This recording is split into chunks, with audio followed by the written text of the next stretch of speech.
গাংচিলে আসার পর আমরা যেই কটেজটা নিয়েছি সেটা একটু দেখাই আপনাদেরকে। এই যে দেখেন, এই যে আমাদের সেই কাঙ্ক্ষিত কটেজ। আর এখানে যেই কটেজের খামগুলো আছে এটি মূলত গাছের খাম দিয়ে তৈরি করা।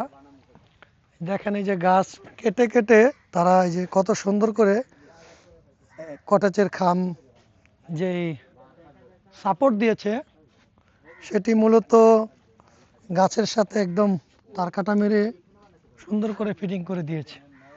যদিও কাজটা ঠিক হয় নাই, তারপরও ওনারা সৌন্দর্যের কারণে এটা করেছে। এই দেখেন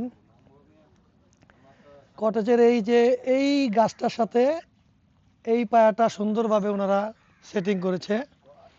আর এই সাইডটাতে আছে ওই যে ওই পাশের গাছটা। এখন আমি ভিতরেরটা দেখাই আপনাদেরকে।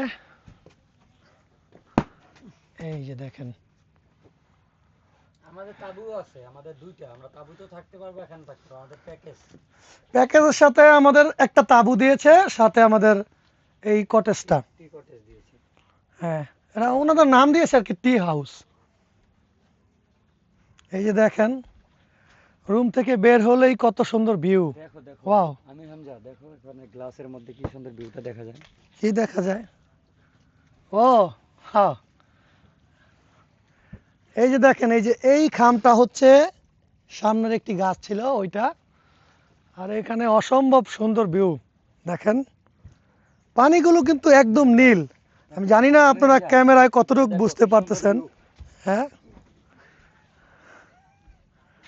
আমি জানি না আপনারা ক্যামেরায় কতটুকু পানির কালারটা বুঝতে পারতেছেন, কারণ এই পানিগুলো একদম পরিষ্কার আর একদম নীল।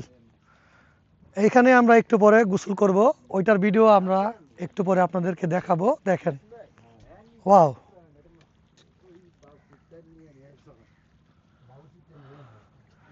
আজকে এই গাছের নিচেই আমরা আড্ডা দিব। আজকে এই গাছের নিচেই আমরা আড্ডা দিব। কত সুন্দর।